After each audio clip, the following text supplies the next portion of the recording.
Good evening. My name is Joseph Sippets. I'm here for the St. Joseph County Public Library, and it's time for another Saturday night story. And tonight I'll be reading from A Short History of Drunkenness by Mark Forsyth, a library book that drew my attention. And I'll be reading from a chapter called The Wild West Saloon. And I'll be reading this in honor of our One Book, One Michiana choice of True Grit, which you absolutely should read. If you haven't read it already, read it. If you already read it, read it again. Sure. Okay, I'll start about halfway through the chapter. Okay, we now come to the most complicated and obscure aspect of saloon etiquette, which weirdly enough Hollywood always gets correct. When our taciturn hero walks into a saloon, he never asks how much the drinks cost.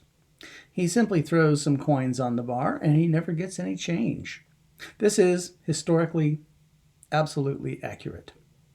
There are two kinds of saloon, a one-bit saloon and a two-bit saloon. A two-bit saloon is a very grand affair, and it would have a floor show and a chandelier and maybe even a real second story. In a two-bit saloon, all of the drinks cost 2 bits. Fantastic. In a one-bit saloon, all of the drinks, both whiskey and beer, cost 1 bit. A cigar also costs 1 bit. This is useful because you never need to ask the price. Often, it is simply announced on the sign outside, and you almost certainly would know. A bit was an eighth of a dollar, or 12.5 cents. This is awkward since there is no such thing as a half cent. For a long time in southern states, the Spanish dollar was an acceptable form of currency. The Spanish dollar could be divided into 8. In fact, it was quite often physically cut into 8 parts or bits, which is why the parrots are always hanging on about pieces of 8. For some reason, this was carried over into American dollars, with the curious consequence that there was no way of finding exact change for a single drink. Instead, you were buying only one in a 1 bit place, you would hand over a quarter, 2 bits, and get 10 cents in change. This meant that you spent 15 cents, a long bit, on your first drink. But when you came to your second drink, you'll be allowed to buy it for a dime, a short bit. This was spectacularly silly. Sillier even than the false fronts, but that's how things worked. So if you take your bottle of phlegm cutter and you pour yourself a drink, do not pour too little.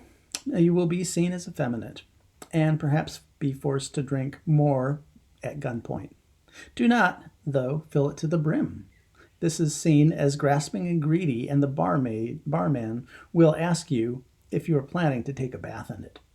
It's an odd thing that where there are loose laws, there are strict manners. You raise the glass of stagger juice to your lips and you down it in one.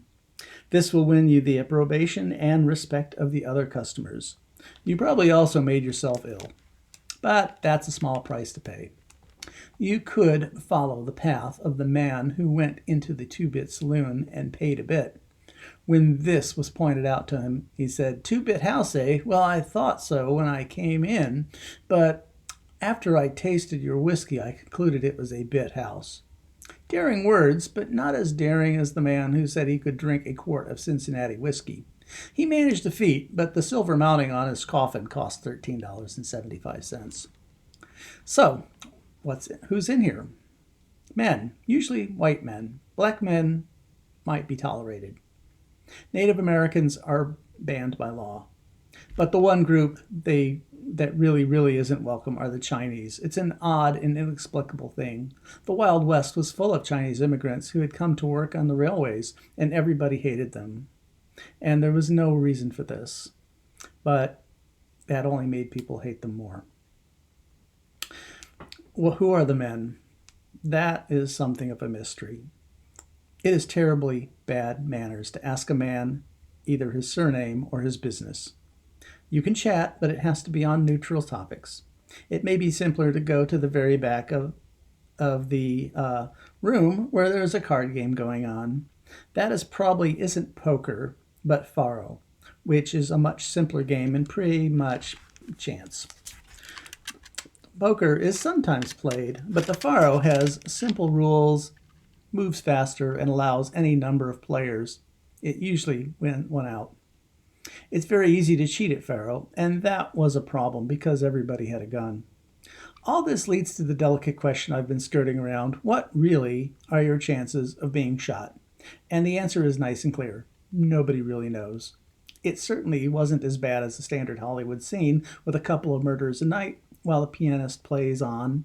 Pianos were big and heavy and hard to transport, and therefore limited to a 2-bit house.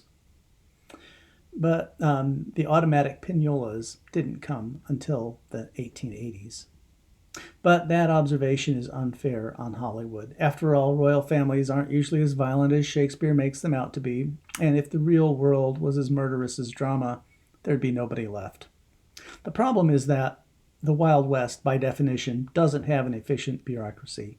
The Wild West is what happens between two events: the discovery of a source of income and the arrival of law, order, and coroner's reports. There are, of course, anecdotes.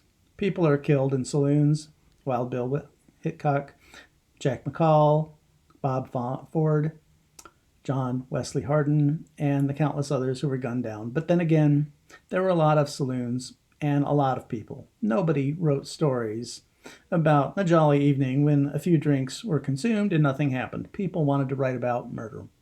And because murder is fun, and because people wanted to read about murder. And that was the problem. The Wild West was romanticized while it existed. Saloon customers certainly did carry guns. That was perfectly normal and would have probably been a little bit intimidating to anybody who wasn't used to it. They also drew them and sometimes fired them, but they didn't necessarily mean any harm by that.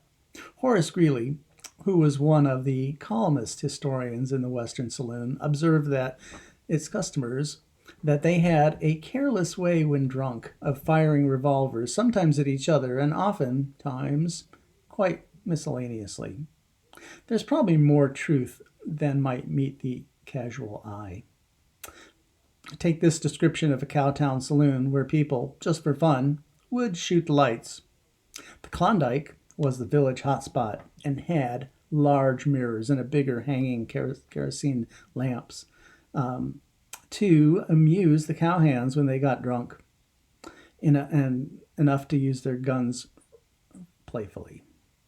The men who owned the Klondike bought the hanging lamps in large quantities and bought large chimneys by the barrel. Guns were everywhere in the Midwest, in the Wild West, in a way that would be mind-boggling to us. But conversely, if you somehow brought an 1860s cowpoke to a London pub in 2017, his mind would be boggled by our casual use of smartphones.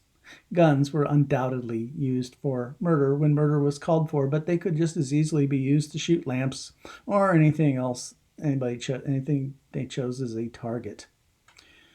This frightened and excited the tourists, which is probably why people like to pull guns on tourists and make them drink or dance or whatever it is they happen to be. Guns did, though, mean that if a fight broke out, it was final.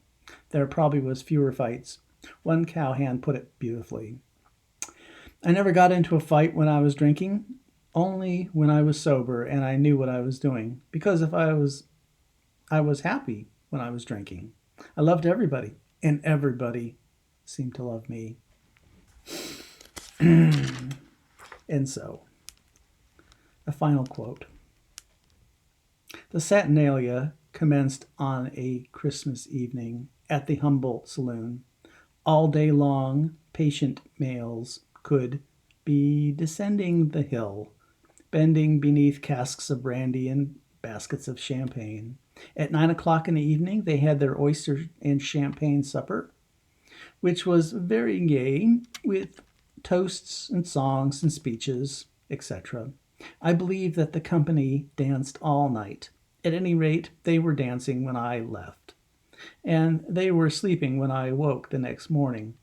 The revel was kept up in this mad way for 3 days, growing wilder every hour. Some never slept at all during that time. Or on a fourth day, they got past dancing and lying in drunken heaps about the barroom, commenced a most unearthly howling. Some barked like dogs, some roared like bulls, and others hissed like serpents or geese. Many were too far gone to imitate anything but their own animalized selves. Good evening.